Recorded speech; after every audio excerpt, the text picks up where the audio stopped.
Hello and welcome to another episode of Legendary Leaders. Wonderful to have you with us as we have an insightful and I would say a very fun episode prepared for you. Yeah, that wasn't a hard word to find, was it?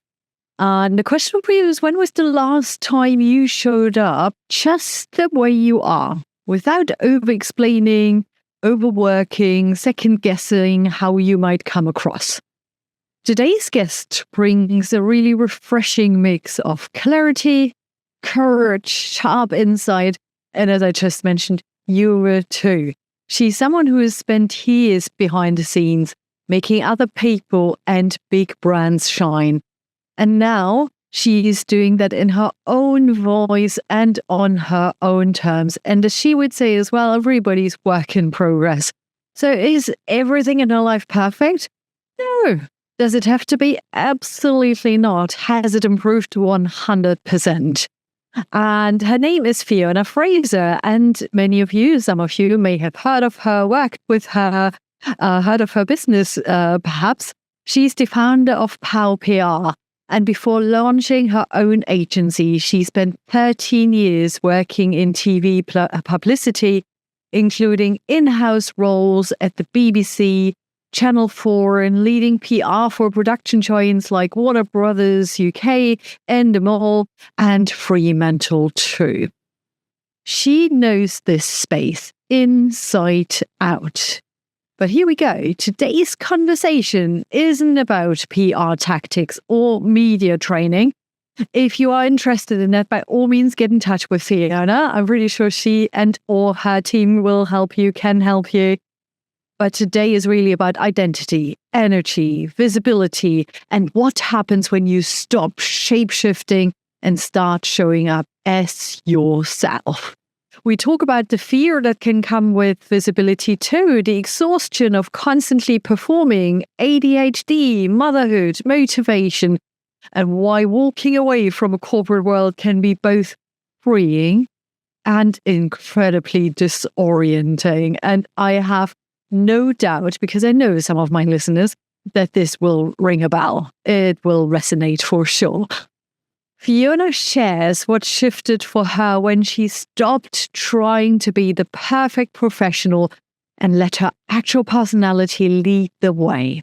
She talks openly about rethinking ambition, questioning the idea that success always has to mean scaling and building a business that matches the life she actually wants. So here's something for you to ponder on before we begin. What if your version of success looked nothing like the one you were sold, and everything like the life you actually want? That's a deep one, isn't it? So you may want to hit the pause button right now before you delve into the interview, or you may want to think about it afterwards. Regardless, enjoy this episode, and as always, let us know what you think about it and what you really took away. Enjoy, have fun. Good morning, good day, Fiona. How are you doing on this Friday? I'm good, thank you. Nice to see you. It's good to see you. I feel like we keep chatting to one another quite often in emails, but actually connecting face to face, or at least through Zoom, is something we don't do so regularly. And if we do, I always leave somewhat inspired, which is great. And that's why I wanted you on the show. That's very kind. It might be kind, but it's the truth, in all honesty. And I believe the following I've shared with you before. When I see posts of yours, when I look at your website, your social media accounts, there is this colorful, playful, fun person that I see who just shows up so incredibly authentically, seemingly to me like I really don't care what other people think of me. And I'm loving this about you. Is that something you feel as well? I don't know if anyone can say that they don't care what people think about them. We're innately wired to care what people think about us because of evolution, right? So, if we get turned on, we're going to be killed or left for dead, basically. Yeah. To be very dramatic about it. because actually I did have to think about where that was coming from, that fear. A few years ago, when my background is being a PR and standing at the back of the room and putting people on the stages, other people being interviewed, and it's kind of not the done thing for PRs to have opinions or profiles or be out there, basically. But when my livelihood started to depend on it because I left television, then it's something I had to tackle, because I wasn't going to get work or business if I didn't show up online to get clients and build relationships with people. And I'd gone from being in, corporate environments, which at the time I didn't think were corporate, but now I understand, of course, are corporate. Like, you wouldn't say the BBC's corporate necessarily, but it's a big organisation. Yeah. Where you kind of weren't allowed to really have too much of a personality. And for someone that does have quite a big personality, I had to sit on that all day, and then I would end up going out and probably having far too much wine, and then being in an emotional state the next day, back to work again. And it was a really vicious cycle. Mm-hmm. So working for myself, I am an overly emotional person. I'm just going to be honest about that. But so it was that initial fear when you were putting stuff on LinkedIn and you would get that horrible sort of like hot feeling up your body. Do you ever have that of like, yeah, and you start to tingle and you shiver at the same time and you think, oh, I can't do this today. But the more you post and things, the less you feel that, really. And I think showing more of my personality or what I'm feeling, I don't know if it was a business decision or more of like it keeps me going when I'm going insane. At home alone, a lot of us work at home alone, and we're used to working around teams where you would go out, you'd go and have a coffee or a tea with someone and be like, you'd email them, just be like, meet me at the coffee machine. You won't believe this. And then you just get to go and have 5 minutes with someone, like basically just letting off steam. Yeah. And if you don't have that when you're on your own all day, I think that becomes quite dangerous. So I think sometimes I'll probably post stuff and it can be a bit like, I have had people message me saying, offering me free mental health services in the past. Oh, how kind. It's like, no, this is just how I am. I don't have mental health issues currently. But again, people were so shocked that someone would say something that they see it as a cry for help rather than just, no, this is just an everyday, emotion. Mm. And then I'll get so many messages about when I do post more personal stuff, and there's no sort of like big plan to it, because I just live in that emotional moment. And I'm always, I always tell people how I feel. I've got no filter on that. Mm. So, yeah, it's taken some adjustment to get to that point, especially when you've come from a corporate environment. And, I got trained how to set up a Twitter account at the BBC and was told, do not drunk tweet ever. So that's always been in the back of my mind that, not that I ever would drunk tweet, but, you never know. I know there are limits to these things. So there are a few patterns here. Wine is one of them. Yes. there's this tension between visibility and kind of having been taught not to be visible, to stay in the background as well. Yeah. And we are going to delve into some of those topics, maybe the wine a little bit less, even though I'm a big lover of it going forward. But first of all, you mentioned TV, you mentioned the BBC, you mentioned PR, and I'd love for listeners to understand a little bit more what your professional path has been before you said, you know what, I'm going to leave the corporate world and I'm going to do my own thing. Because what I know is we've got quite a few listeners who may be in the corporate world thinking about changing things up. And I think your story is an inspirational one. So help us understand more about your corporate career, which was an interesting way into as well, and how you stepped out of it? So I would say my corporate career really started when I was sort of 28, and I went to work at the BBC as a PA. I think I lasted around 4 weeks and then got put on secondment in PR.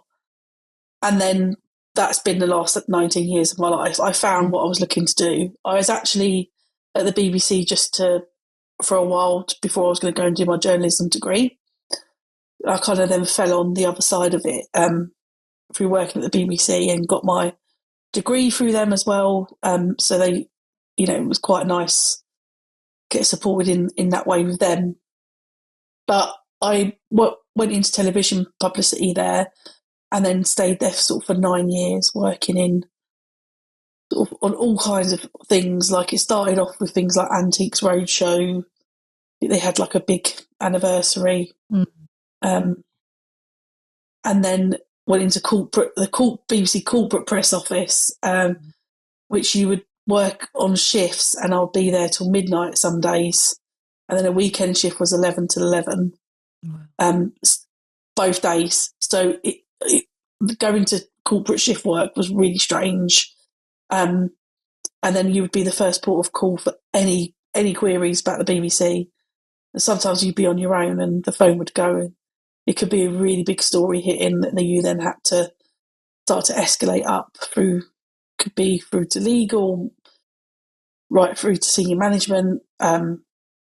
You just never knew what you were going to get on any given day.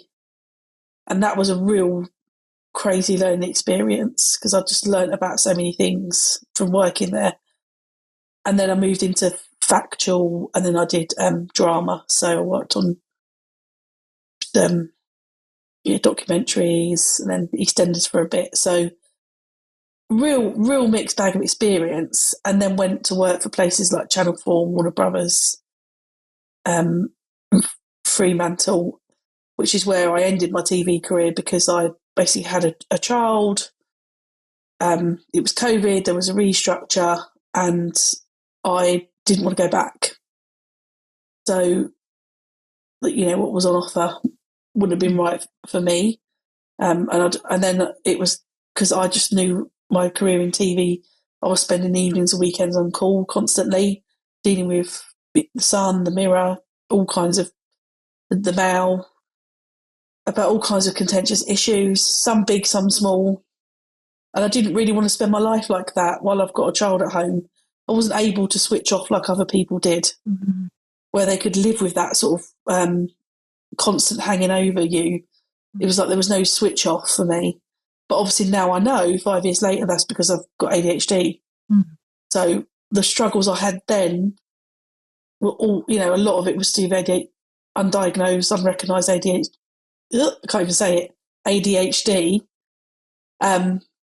which then puts a different filter on it again about, the working in corporate. And then I'm feeling like I could, I didn't think I could go back, and now I definitely don't think I can go back. Yeah. But I created my own sort of agency. Rather than, I didn't go as a freelancer with like a Gmail account. I wanted a proper website. Everything was paid for. I was, professional from the off, so it's called Power PR, which is my daughter's name is the P in my business name. That's really important to me. And I just built it from there, really, because I didn't feel like I had a choice, because I had to make a change for my family. So I did it for my family, and it just felt easier than going back to work. But most people probably wouldn't see it like that. They would think it was easier to go back to work. I know quite a few people who made this year the decision to go back to work because the particular the consulting space, in the space I'm in, leadership development of other people, has had its challenges and will have more challenges through AI, for example. And many people said, I need to look after my family. I need to make sure I'm secure and I'm going to return. And every time I read that or hear that from people, I, on the one hand, admire it because I think it's still brave, right? They probably really thought through it well. And on the other hand, I have this embodied reaction to it right away where I'm like, no, I'm not there. Don't do it. Let's keep going. It's interesting because it's something I'm grappling with. Like, I've been grappling with all year, really. It's like, do I go back to work? Because my child is now at a certain point where she's settled and she could cope with me, you know, maybe doing after school club and breakfast club, which at the time seemed like the biggest thing in the world, which now is just nothing. It's just her playing with her friends for a few hours. And I started to think about, what do I need? Because I do miss being around people who are doing really exciting things, because that's how I lived for, 13 years in London.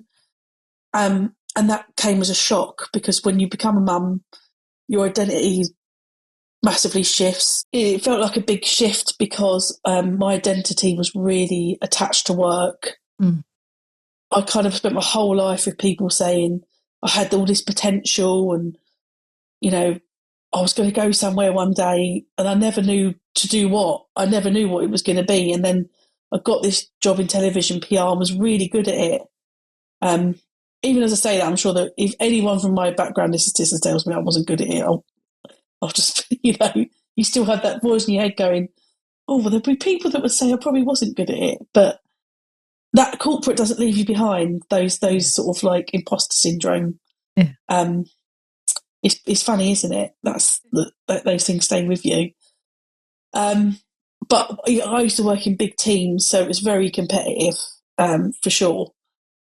But I was good at it, and then you kind of get that accreditation. Your families are like, oh, they're so proud of you, and your friends are like, oh, Fiona's doing so well, and I am. But it's ultimately you need to be happy in doing what you're doing, and not just because people are telling you you're a success or you've done well. And that's, for me, what I'm really working on now. And if I don't think I am going to go back, but if I were to go back, that would be a choice for me. And I wouldn't see that as a failure, because I've already, I'm choosing what's right for me at that time. Just because you've had success at doing something, you don't need to, doesn't mean you can never change again and be like, that's it, I can never do anything else. You can leave corporate, do a thing, do well, and you can go back. Or you can leave corporate, maybe it doesn't go well, and go back. There's no shame in any of that to me. For me, the bigger shame, and I know this is something that you are passionate about as well, is staying stuck. That's more of a shame to me, and that's something I've never been able to cope with. When I see people just sort of like turn up to work, not really invested, and I just think, this is your life. But these days you're living are finite, and they're going to run out. And that really gives me anxiety, to be honest. So I could not stay stuck. So anybody that's sat there thinking, I just want to give something a go, honestly, give it a go, because my mindset is, if you're good, you'll get another job. I'm going to be very philosophical, right? What is on my mind lately is this thought of, if I were not to be in this world anymore, what would I like people to say about how I lived my life? Like, she worked really hard, loads of hours, and made sure she got the family through. All right. While life was literally running past her. Or she truly lived her life and connected well with people, which is something that's important to me, right?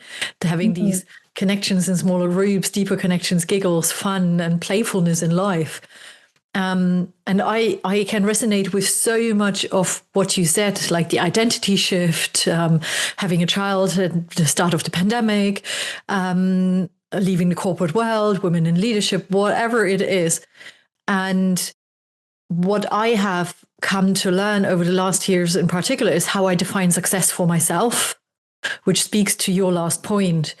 And I had a conversation with somebody this week, actually, where I said, it's completely changed for me from being this ambitious high achiever, achieving goals, progressing at work and my career, to career is still important for me, but career is being defined as I'm learning, I'm progressing, I can really create change, even, with small groups of people.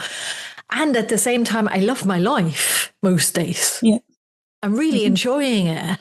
And I don't rush through the pickups of my son and, rush him home because I need to do more emails. I'm actually more present in my life. And if that means there will be a few grand less in the month and I can still afford to live a good life, that's totally fine. Mm-hmm. And, it's more than fine. You've won the lottery. Yes. Seriously. I'm working with someone at the moment, and it's just all sounds a bit dramatic, but actually it's like I'm picking that next level around the patriarchy and capitalism of like this work hard ethic. So I'm very much love to work.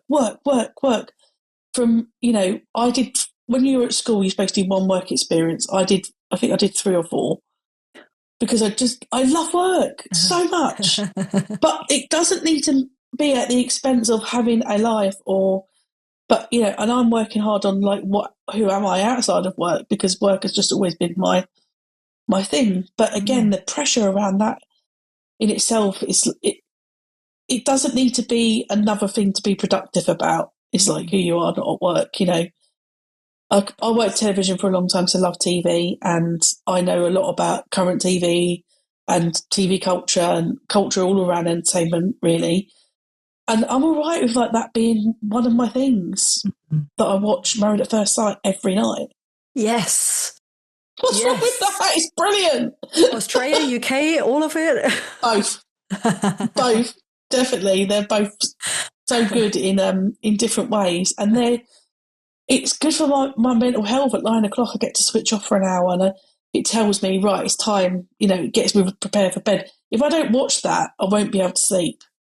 So I'm not going to beat myself up that I should be reading a self-help book at 9 o'clock at night. No, thank you. No, thank you.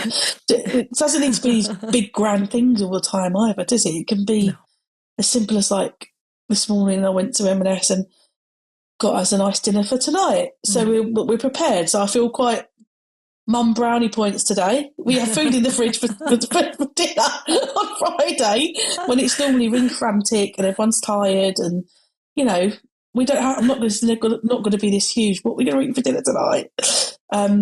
So I just think, especially with in the online space as well, it's just being like there's so much content, and I've got to say, from men around working hard and being productive, and I follow people like Hormozy, who I do think is great, and I take inspiration from quite a lot that he says, but I'm not prepared to give up friends' weddings, which he proudly does, give up holidays, which he proudly talks about, not having kids, not spending as much time with your partner as you might want to, just to make more money. Because where is this money going?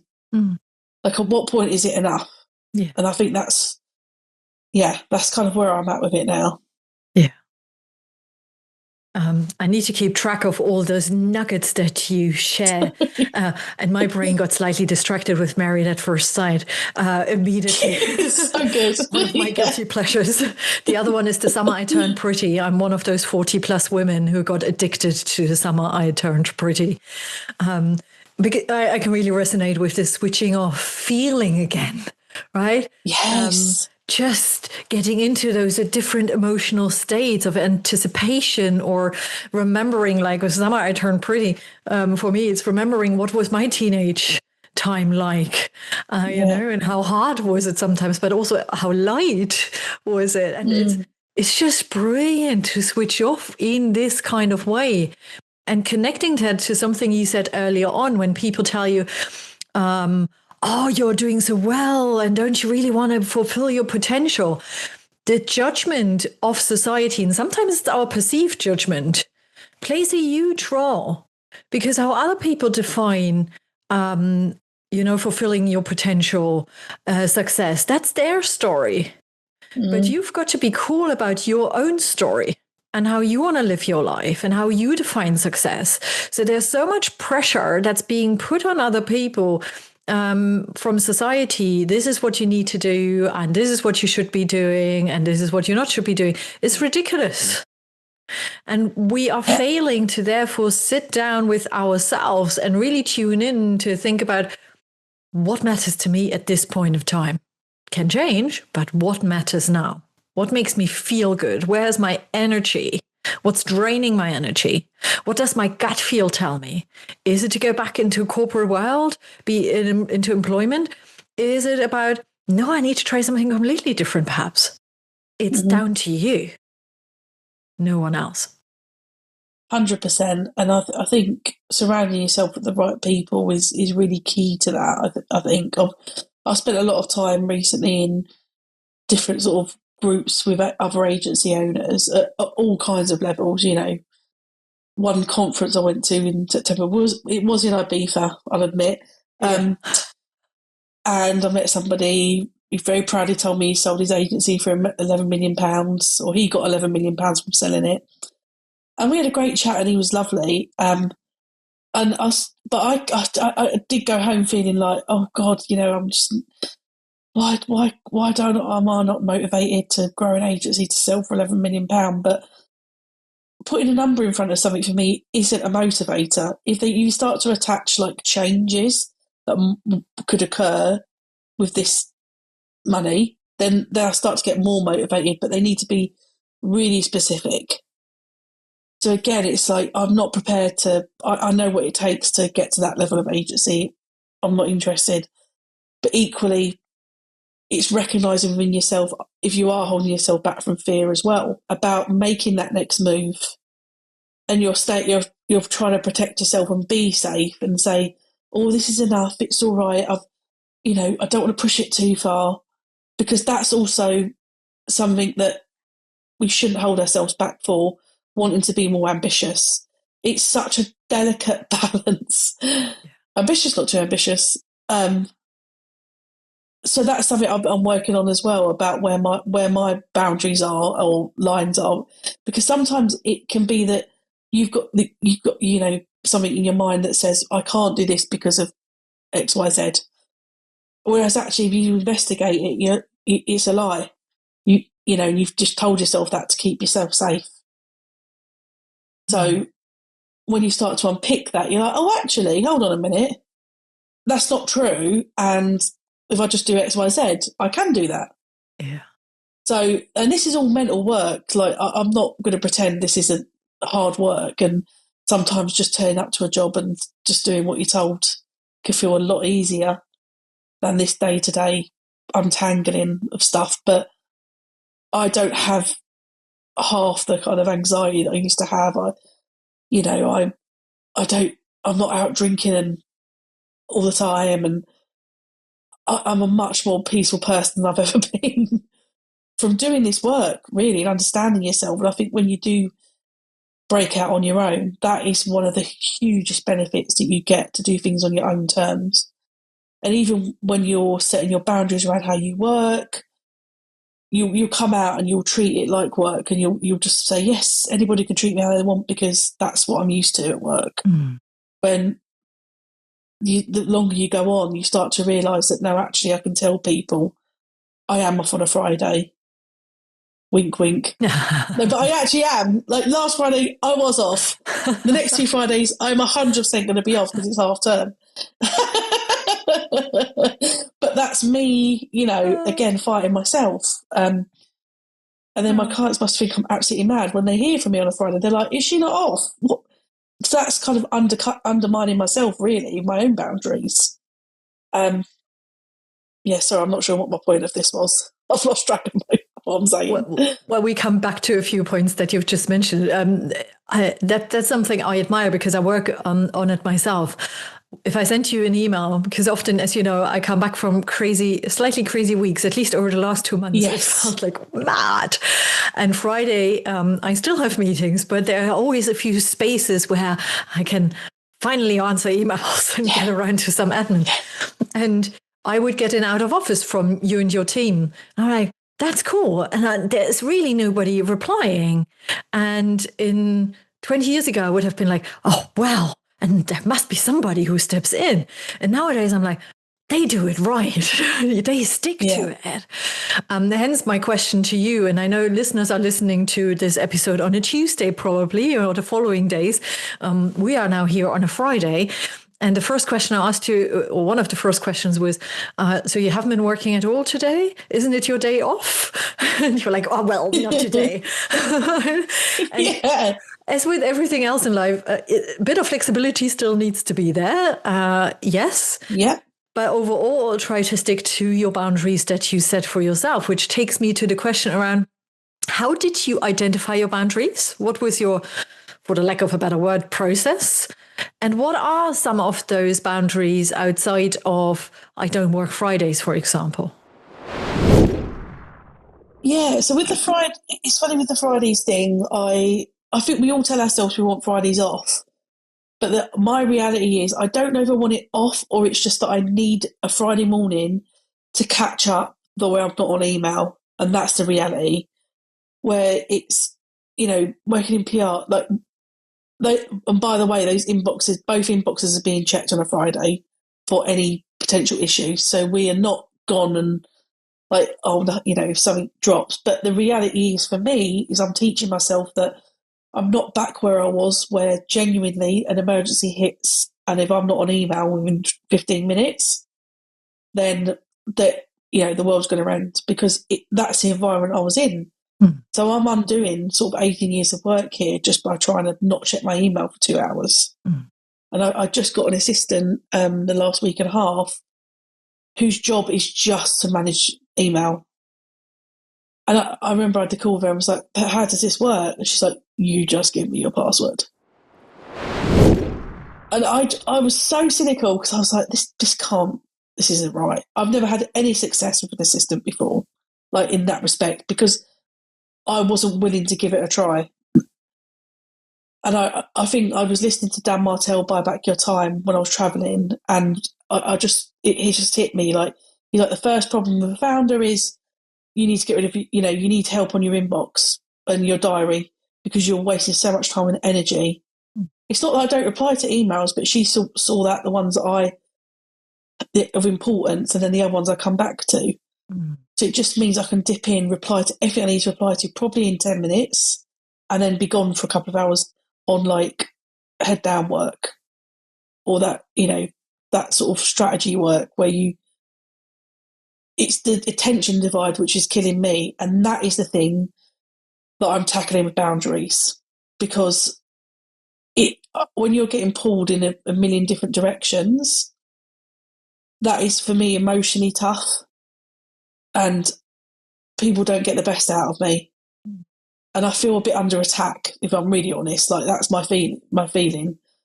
So by sort of managing people's expectations around, you will hear from me in 24 hours, which I've now been told is actually quite a fast turnaround time to hear from somebody. And I was like, that's about as far as I feel I could push it, because realistically, most people will hear back from me within an hour previously, because I'll be sat there waiting for a problem to drop. And I think as well, letting go of that, something might go wrong. That doesn't mean I'm the worst person in the world, but I've held it together for so long. But there are now just too many moving parts for me to control it. My brain can't hold it all.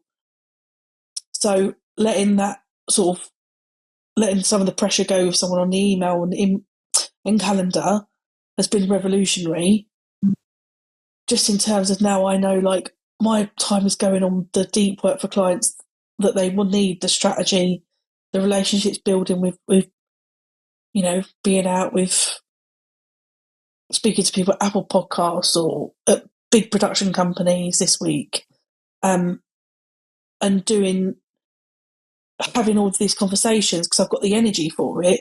Because one big thing for me, realistically, is the boundaries are there to protect the energy, and that sounds really awful because you're like, oh, my energy is so valuable. But for me, my energy is so finite. I honestly just don't have it. I've been tracking. I dip off, and if I don't get my hours done in the work done, the hours I need to get them done, then I'm in trouble because of the ADHD. So that is now more important than ever with the boundaries, and it just means that by doing that, I'm actually giving clients a better experience and results. Yeah. So that's how I sort of like, I'm trying to train myself to be okay with it. Mm-hmm. You mentioned ADHD a few times, in particular this moment when you actually knew it was ADHD. And I wonder, for people who may not be familiar with it, how it shows in your case, because it can be somewhat individual as well, right? But yes, how does definitely. it show? What was the first time you noticed, there's something that drives me crazy, I don't have control over it, for example? And what are you aware of nowadays where you're like, okay, I need to pay attention to it because of ADHD? I don't think it definitely wasn't like an overnight awareness. It was two friends diagnosing me very casually, as if I knew it, at a dinner. And I just remember going really quiet. And I went home and was like, this can't be true. And then I spent the last couple of years really researching it, working with people, looking into it quite seriously, talking to medical professionals, all kinds of things, and gradually starting to accept that this was real. And it was quite I almost don't want to talk about it too much, because like it's that thing of like, oh, everyone's got ADHD now. They haven't, by the way. In the business world, entrepreneur community, a lot of people do, because they don't fit in. And that's what happened to me. Mm-hmm. I struggled to fit in a corporate environment. They didn't support. I didn't know about my ADHD, but the corporate environment wasn't skilled up to work for it. And I don't hand on heart think it is not the TV industry anyway. But recently I worked with someone who is in a very senior corporate role at a very corporate organisation who has ADHD. And she is amazing. She's got a brilliant team. She loves her work. They love her. It gives me hope that, like, there is a place for ADHDers in the workplace in the future. And they don't, they can be given sort of room. But for me, the main problem is trying to manage that energy around and not being able to switch off. There isn't an on and off button. And then when that energy comes, it's like a wave, and you have to ride it. You have to be on it, or you'll drown. But then you just get washed up, and then it's like, that's you're done. So if it doesn't happen while you're riding that wave, you've got to wait for the next wave to come. And when is this wave usually coming during the day? For me, it's about 8 to 11. I get a really big one. I crash really hard between 12 and 3. And sometimes I do watch Married at First Sight if I didn't watch it the night before, which is rare, but it happens.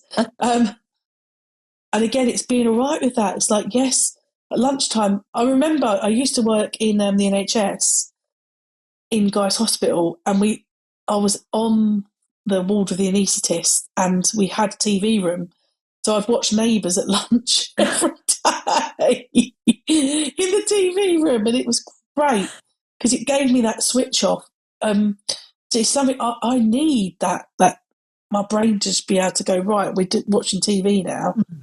And that seems to be the thing. Or reading I love, but like I started a book at the weekend and I was like, I'm going to read a few pages, and then I literally just read the whole thing and had a headache. So that's tough, because sometimes if I really get into something, then you're down a rabbit hole. But I tend to get more energy back again for work around 4 to 6. I know that. So I'm kind of very conscious of that when I've got really do have things to deliver. Yeah. How does it show up in your personal life? So, for example, in my circle of friends, and I'm still not sure if for me it's perimenopause or anything else, the brain fog is a big one. Constantly entering a room and I'm like, what did I want to do here now? For example, how does it show up in your world? Another one, while you take a sip of water, that comes to mind is overload of sound stimulation. I used to be a festival goer. I love concerts, music in general. That has never changed. I cannot be surrounded by large groups for too long anymore and have loads of sound and noise around me, or trains and kids being a mom and all of it together. I literally feel like I want to break out. I need to hide myself in a hole for a moment and let it all calm down again. So I wonder as to whether there are any parallels in what you experience. Well, I just don't know how I worked in an open plan office for so long. Yes. Like, how it's kind of like, I mean, I have a very unpleasant ADHD in that my go-to reaction is anger, pretty much. So even as a kid, my dad would say, "You were just so angry all the time," and he goes, "We never knew why you were so angry," and it's because I was over or understimulated, one or the other. So that kind of level of stimulation has to be just right. So open plan offices where there are people around and it's quiet is okay. But if there's one annoying person, like I recently was doing a co-working space and he kept coughing, but it was for 3 weeks he was coughing. Every time he coughed, I was getting this rage up inside me. And it's so awful because, the poor man has just got a cough. But I think he was doing it a bit too loud. Like, even he could have toned it down a bit, to be completely honest with you. Coughing and sneezing. Sneezing is a big thing. If my husband sneezes, I'm like, oh dear. What? Can you just not? If my daughter sneezes and goes, "Oh, sorry, Mum. Sorry, Mummy." Anxiety in the house. It's more like just go like, I give them a look of like, oh. So coughing and sneezing is a big thing. I sneeze really loudly just for effect, like just to make a noise, because again, it's quite a satisfying experience to sneeze when you've got ADHD. It releases something. But other people must not sneeze loudly. No. So what else? Poor people. What else? It's smell for me is a big thing as well. Like going on the tube, I used to get free tubes to go from South London to White City when I was at the BBC, and I went recently, and the smell on the tube, I thought I was going to pass out. Just how bad it was. So the air got stuck, and then I thought I was going to vomit. So when you're just out and about, but I guess my thing at the moment is if you become too in the house, in a bubble, then you do have to be able to deal with real life again, Yeah. So like you can't just completely cut yourself off from anything that's potentially quite noisy or someone's annoying. I generally get annoyed whatever I'm doing, it doesn't matter. So if I'm at home alone or out, so. But it's things like, for me, people say, "Oh, go to a nice cafe." And where I live, there's so many cafes, but they're so loud. You're sat there and the noise level is off the scale. So I'd rather sit outside and freeze to death and just have like a coffee than sit inside. And I feel like this is actually a really boring chat. Sorry. But No, I actually don't think so. Especially what you shared about the open space office, because I can imagine that quite a few of the listeners can resonate with it. Here's my experience, open space, right? Full-on corporate role as well. Loads of traveling, meetings. So chat, loads of information you absorb. Yeah. When I'm then in the open office, I was surrounded by loads of colleagues who were chatting and giggling and having fun because they got on well, all lovely stuff. But my agenda was still like, there is a ton to get through. And I literally noticed in my nonverbal communication how I went like this, holding my head for people who are not watching the video, and kind of trying to force myself to focus. And sometimes I would even kind of put or close my ears or put headphones on. And I started to book meeting rooms for me because we had to be in the office. but I couldn't concentrate. So I booked meeting rooms only to hear then from my boss how unsocial I am and I can't be constantly in meeting rooms. And to some extent, she's got a point. I have a team there who need to be visible, blah, blah, blah. But on the other hand, I just couldn't do my best work. I was constantly feeling like I'm not just imploding, I'm going to explode in a moment. And I was irritated and short in my answers. And it wasn't great. And nowadays, the freedom of the working for your own is that I know I have calls, or like this week I was 3 days with clients face to face, but then I can select how I'm going to choose moments when I don't have conversations with others for myself. Mm-hmm. What I would often do, what helps me nowadays, is have soft music. So I started to listen to gentle jazz, for example, and it starts to calm me down. Where by people who know me, they know I like guitars, heavy guitars. Or when I go for a walk, I go somewhere where it's quiet. And I might even put my noise cancelling headphones in without even listening to something, but I tune out or turn away all the noise. And these are the choices I'm making without feeling judged. At work, I felt judged nonstop for not being the way I should be. Which leads me to the next question for you, because you wrote to me a few weeks ago when I invited you to the podcast that one of the challenges is this feeling of fitting in TV. And you mentioned it early on as well. So how did you notice that you didn't quite fit in? How did you recognize that? And what did you do in those kind of moments? I think TV is probably where I fitted in more than anywhere, actually, because it's such a crazy place. And it was almost like there are crazier people than me here. This is great. But my experience before that was, I would say, was tougher in terms of fitting in. But I think generally, like with ADHD, like one thing is that I feel like an alien a lot of the time. Like I really do feel like I'm not on, like I don't feel like a human compared to other people, and that's quite common. So when you're in a big team and you've got people, I would be. So when I'm in the right environment, like I can be quite funny and sagacious and all of that, and people would enjoy that, and they would kind of like want more of it from me. But then sometimes they might try and push me too far. And then it's like, oh gosh, right now someone's got the ump with me because I've been pushed too far and said something I shouldn't say. That would happen quite a bit, definitely. But then on the flip side of that, there were days where I'm like, I'm not here just to make you laugh. Leave me alone. Like, I do actually have a job to do. My job isn't to entertain you. Yeah. But it's hard when you're in that office environment, other people are bored, and then you're trying to like G each other up. Because that is there are days that I miss that. But like you say, having that time to come back, like I've been to an event the past 2 nights, and after this I'll be going to the spa because the spa is my happy place. And it's not just like, because I'm fancy. It's because when I'm sat there in that warm water with the bubbles, decompressing me, I don't take my phone. I'm not looking at anything.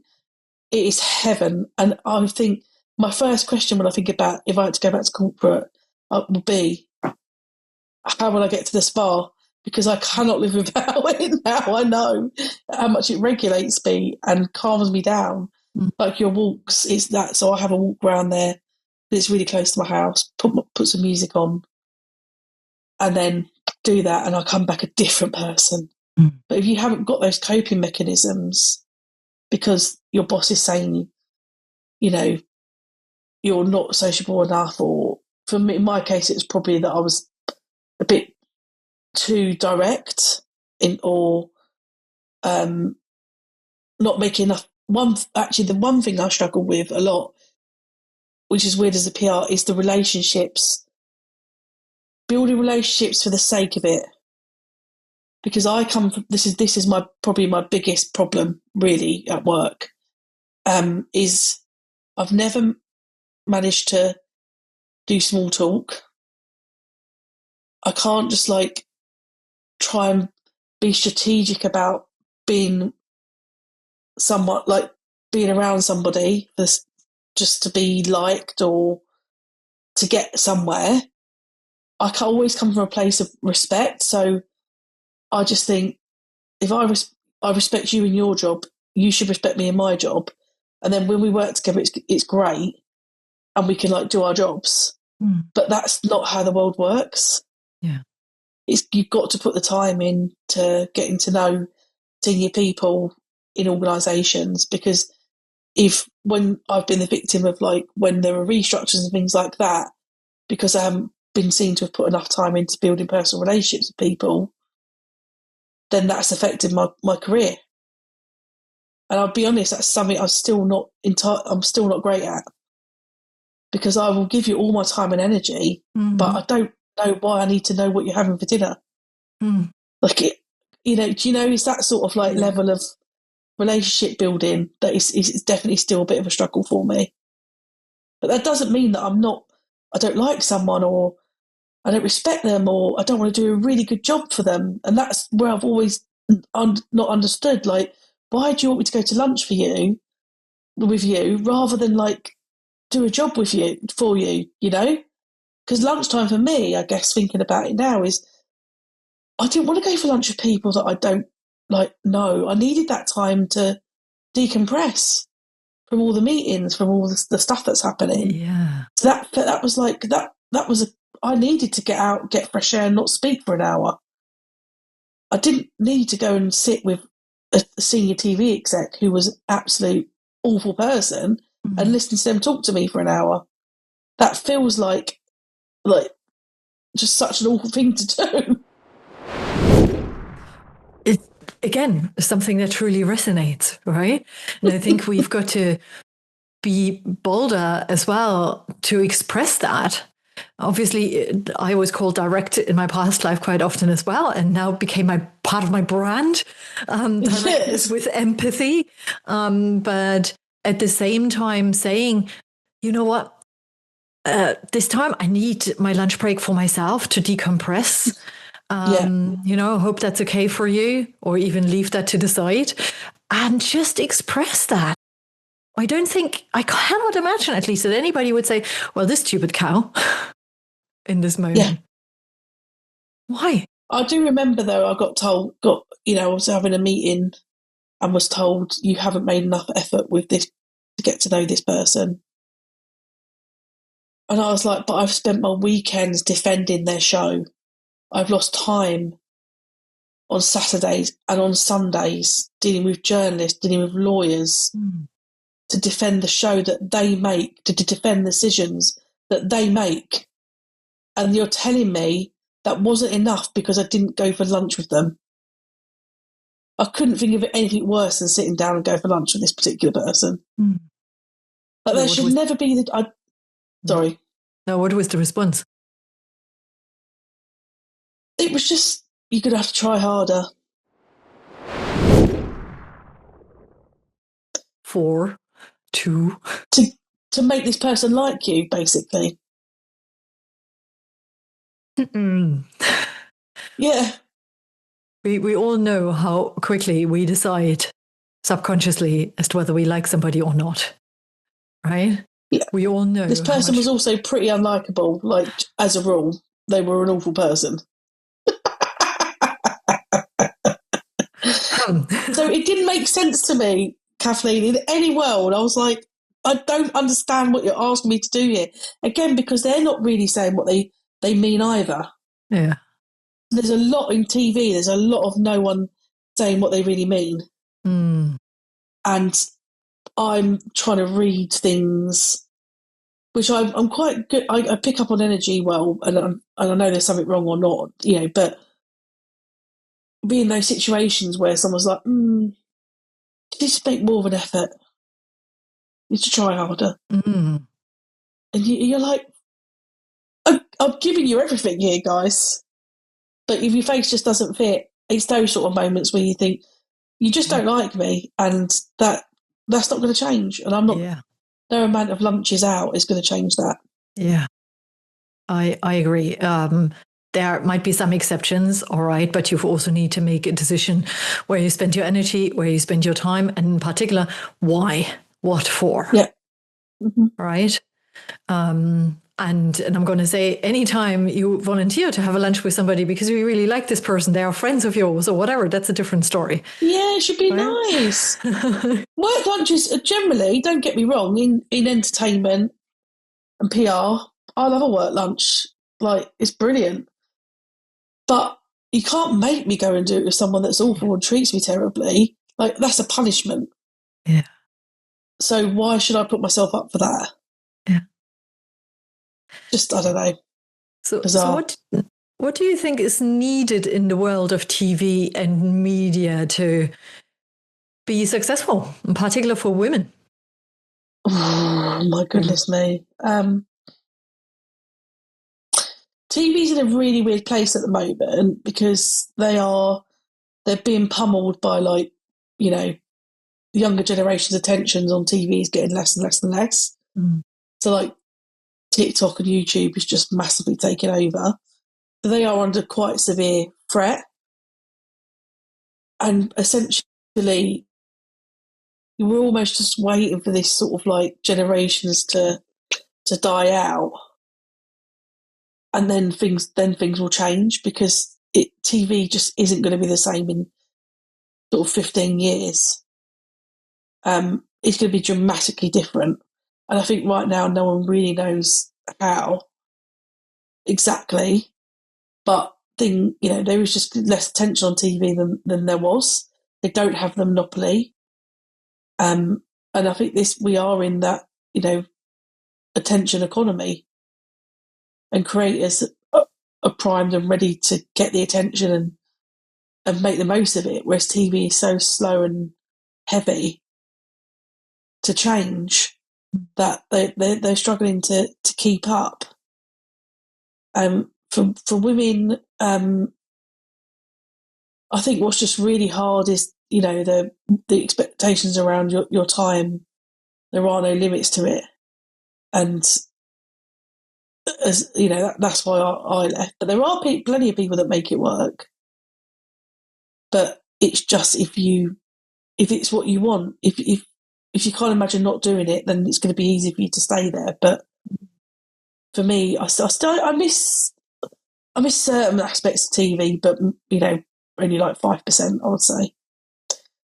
So yeah, I'm afraid I don't know what the answer is there, apart from the more people start to lay down, like, how, what they need, the better. But I've never really had much experience of managers being able to support me.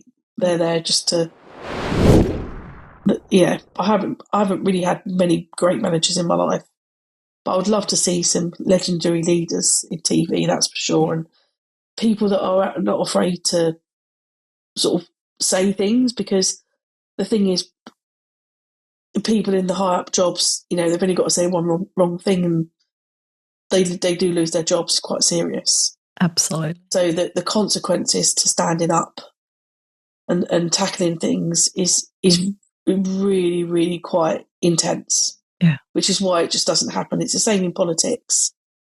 Putting your head above the parapet is pretty much a no-go. Yeah. Because you'll get taken down and you won't be able to come back from it. And I have not had the career you had in TV, but I spent a few good years in TV as well. And I experienced like a Jekyll and Hyde situation. On the one hand, it was, to say the least, ruthless. One change followed the other, and it was a constant exchange of people and hard decisions. And I'm not saying in business you don't need hard decisions, but how they have been communicated and all of that was less optimal. You could be easily exchanged indeed. And what I've also experienced, and that is, I think, down to the area I was in, was really positive, open, safe leadership as well. And by that, I mean psychologically safe, where you are able to explore different ideas and thoughts and experiment, where there was, the freedom to work remotely versus office, output orientation versus how many hours are you being visible, which helped me really understand it is down to the leader. You can be in the craziest, hardcore environment, but if you are lucky enough to catch those leaders that are the good ones, right, who equally pay attention to performance and you as a human being delivering that performance, you again won the lottery ticket. Oh, for sure. 100% the lottery ticket. I would love to know who they are. Can share that with you afterwards. Yeah. And you mentioned earlier on that you know at least one of those people as well. And I think I'm thinking of a person that you may have shared with me before as well, who is in a leadership role, team works well together, ADHD is present, but this person loves her role as well in corporate and is one of those leaders.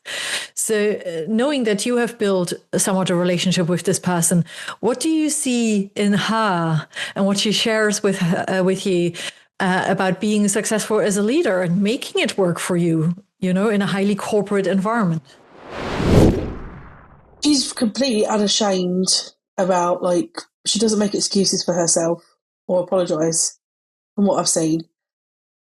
She's like, no, this is just how it is. But because she gets results, and if people understand, if leaders understood, if you understand your people and how they work and what their drive is, then you're going to get such better results out of them. It's just so simple to me. But I've only ever been in jobs where the job just needed to be done and no one particularly cared about, how to make me do it better than anybody else. And I always just felt that kind of that frustration of, but things can be better if you let me do this, if you let me do that. And it was just no, status quo is status quo. But I think that, that the person I have mentioned to you before, her job is in change, I guess, as well. But yeah, she holds firm on her boundaries as well around communication, large team, and it's just making it work.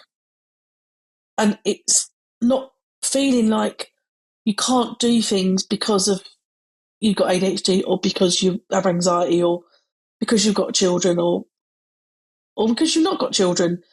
There's, a lot of women who haven't got children feel like they have even more pressure to be successful. Yeah. Which is just because they've got inverted commas, no excuse, which in itself is absolutely insane to me. Bonkers, yeah. If you don't have any children, just enjoy your life even more. Don't work more. Seriously.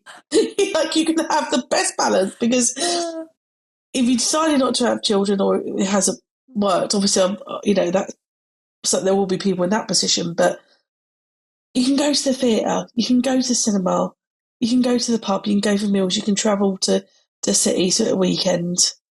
But even more reason just to be please don't spend it at work. One of my best friends, she'll kill me for saying this, she's Swiss and she doesn't have children, and we've been friends for a long time.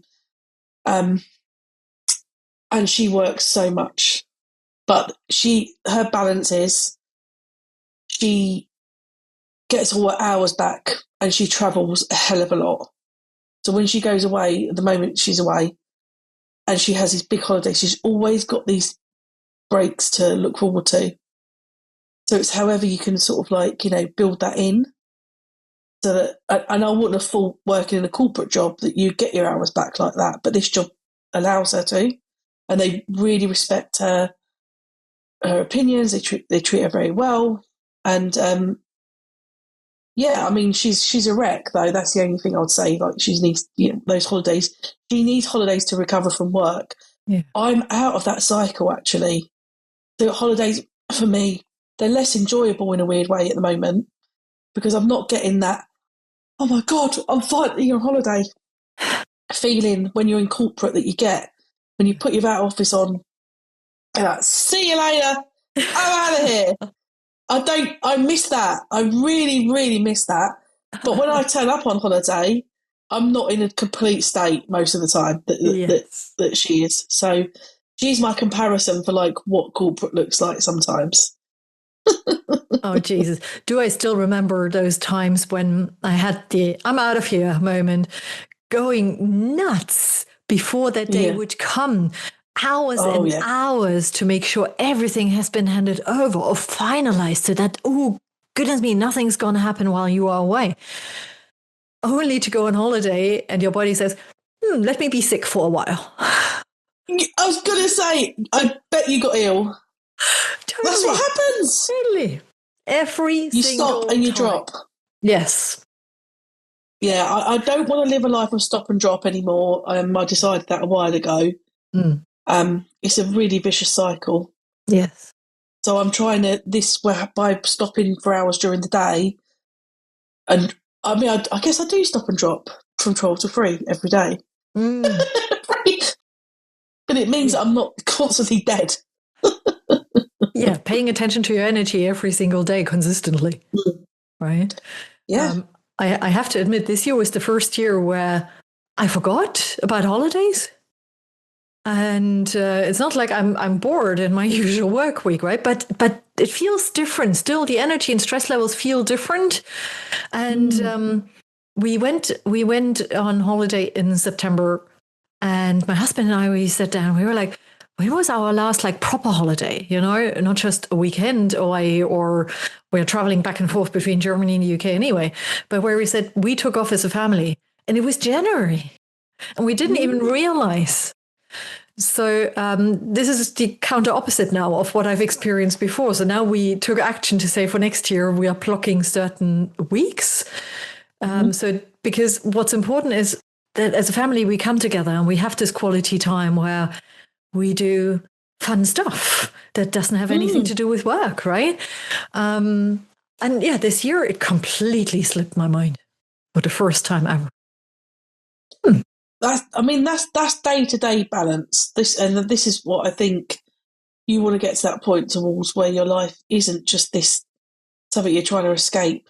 Yeah. And a holiday's great, but you know, if it's not giving you this, it's not something you're desperately running towards just because you're so stressed at work. It's all you've got to look forward to. Exactly. Only to be sick. Here we go. Let's do some PR for Pal PR. I've obviously been working with you and your team, so therefore I could now just tell all the listeners about my experience. But no, let's hear from you. You are the expert in PR. How can your clients, or how do you ensure that your clients also have this balance between visibility, going public, which I still find extremely scary, and integrity, authenticity, not losing yourself? Yeah, I think some people think you just need to sell yourself to the press, sell your soul to the devil, and you categorically don't need to do that. You have total choice. Like when we work with clients, generally we'll go through with them at the start, like what's in, what's out. So I'll never push people into doing stuff they don't want to do.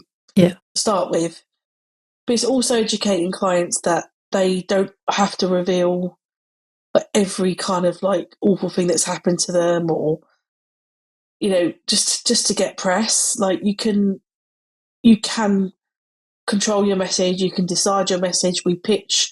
Our pitches are based on the strategy we kind of work on together, so that the results are you getting an interview to talk about the things you want to talk about. So you get to decide. Obviously, you need to think about what works for press, of course, but it isn't just a case of like you have to turn up and tell people the ins and outs of all kinds of things just to get any kind of attention. It's not like that. What we like to do is try and build sort of credibility pieces, really, which I know we've done with you, and we've got hopefully that there's some bigger ones coming in the pipeline, so that people can look back and find you there as well. And they Google you, they'll see you on XYZ. Yeah. And you can talk about personal things on your own terms. I think that's one thing that's really important, especially if you're nervous about that, is that we try and put people in situations by working with journalists directly as well, as part of the team, to have them mean that by the time you're getting on a call with somebody, there's been so much prep done by the journalist, by us giving notes or training or whatever, that when you turn up on that call, you're not worried about what you might or might not say, because you've practiced and you know what the interview's about, and you're in a situation with a journalist who's not there to set you up at all. Yeah.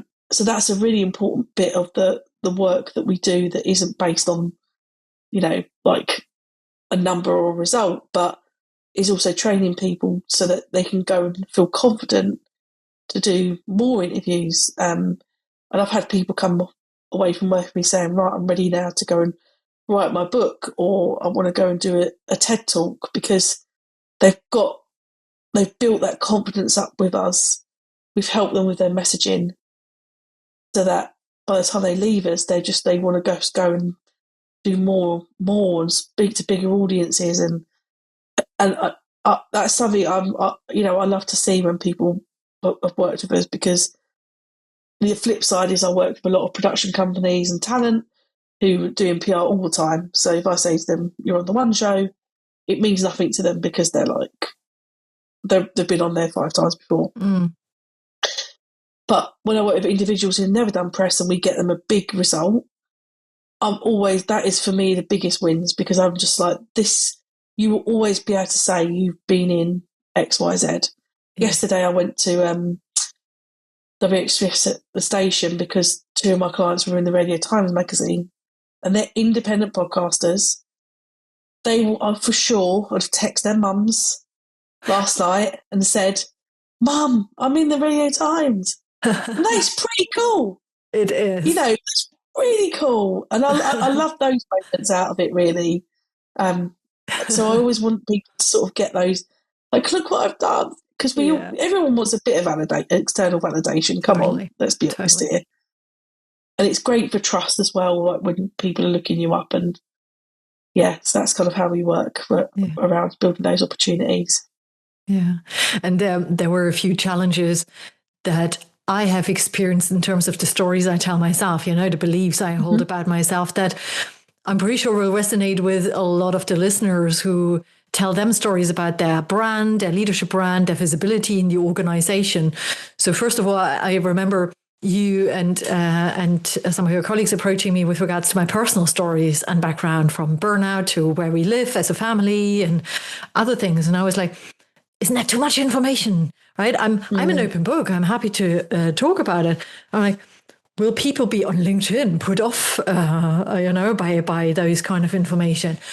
And what I would say to a client of mine would be, don't forget to disclose something about yourself as well. You don't have to tell your entire life story, but you have to make sure people see you as a human being, right? Not just as this corporate leader and C-suite leader. It's not about that. You've got to build different connections. The other thing was about, oh my God, I'm becoming visible, right? What if people think I'm being a fraud? And then to say, no, every time I read through something that you've created and has been published, I'm like, that's actually pretty cool. I'm not aware, or I don't often think about what I've achieved or done or the barriers I've overcome. How often do we do that in our day-to-day lives, personal lives, professional lives, that we actually take a moment to say, you know what? With all the challenges going on, but so far, look at this, look at that story that we've created, which is brilliant, right? And then something I had from leaders this week was I asked them to do a quick pitch in the morning as a little icebreaker about if there was a headline about your evolution as a leader in 6 months' time and it would be published in your internal newsletter or even the Times, what would it say? There was not one leader who didn't freak out in that moment and didn't look at me like, this is very much bragging and what is going on? And I'm like, is it? Is it? They got so much out of it. And I'm in the same space now. It made me think about the work we have done together, where I'm like, it isn't bragging. It is about, in the, best possible balanced way, share a little bit more about your achievements too. And take it in and build, as you said, that credibility as well. And I think the big, when you say you like my posts and stuff, and I get that, but I feel so awkward when people say it to me, because I'm like, well, they say it's inspiring. I'm like, oh, behave yourself. Like, it's not, what is inspiring about me just ranting about the X, Y, Z? But it is to people. They are connecting with me, and we can't just deny people's feelings in the same way. But I think with that question you did with the corporates, it's hilarious, because they would have all been thinking, like, basically they're getting the sack. Because if everyone thinks about themselves as a headline, they're basically getting the sack. That's what their biggest fear is. But if they can't recognise their own achievements, that creates a culture of like them probably not recognising other people's achievements. And then like no one's really recognising each other's achievements. And then that is a depressing place to be. Yeah. I think, and it is hard work to do it for yourself, but as a leader, it's really important that you do it for other people. And I don't like being a manager. Part of the reason I'm set up the way I am is that I'm not an actual manager. But everyone that works for me, they're really good at the different kind of things they do. And I'll always tell them that, and they're loyal. So like I managed to build a team on freelance essentially, which is not easy. But because I respect people, how they work, I know what they're good at. I build a team around the client based on what I think the client needs. It kind of, for me, it's the best of both worlds, because the client isn't just getting the team that I've got. It's like, no, we build the team around you, and who you're going to get on with. And I know that the people that you worked with for your stories, were perfect for you, because it was a controlled, safe environment. Yeah. And that's kind of, but if I'd put them on with a different client, they'd have been like, what's going on here? They wouldn't have liked that. So it's that, I think recognising each other's strengths is really important no matter what. Totally. And I've never felt stupid about being inexperienced in PR. No, you shouldn't. Right? No, I shouldn't. Exactly. I media train. Even the people at the top of their games in media have all kinds of PR support, all kinds of media training constantly. So please do not think that anyone has got this completely nailed and never have to have support again. You give me one name that is on television and that'll tell you they've got at least three PR people supporting them in different ways. Yeah. So it is more just that like it's a process you haven't been through yet. And like the more you do it, the more you learn. It's like anything, really. Yeah. And that is so much fun when you see it like that. Fiona, before I let you go to your semi-free Friday, what's a final insight or top tip you want to leave with our listeners? I think just don't be afraid of change. I guess I am a bit of a change addict, probably. I love change. I've always thrived off of change.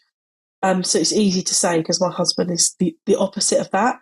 But when you start to let go a little bit and like just create that change for yourself, and maybe it isn't leaving corporate entirely, but it's taking up a hobby or just giving yourself a bit of time back, or, take yourself for a lunch where you want to go once a week, or just something that's like makes things different and not if you feel yourself stuck, like just get yourself unstuck as quickly as possible, basically, if you're ever feeling stuck. Because for me, that is just no way to live, is being stuck.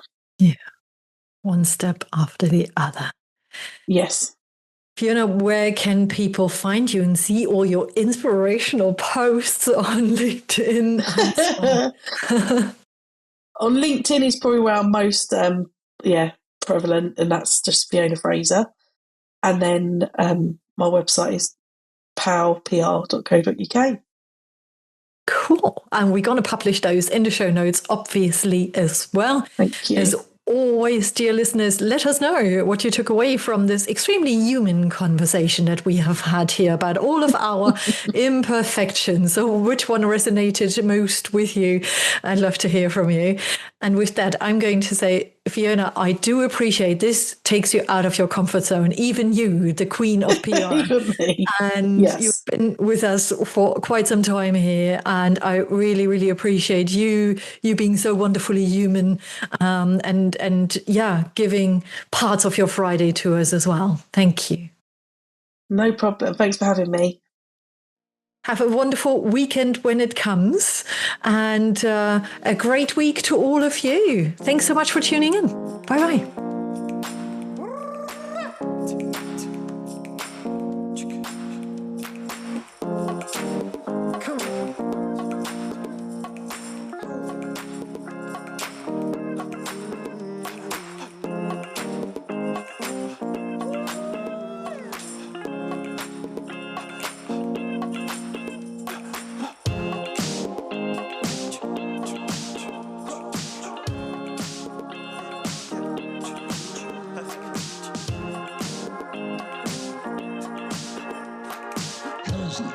Hello.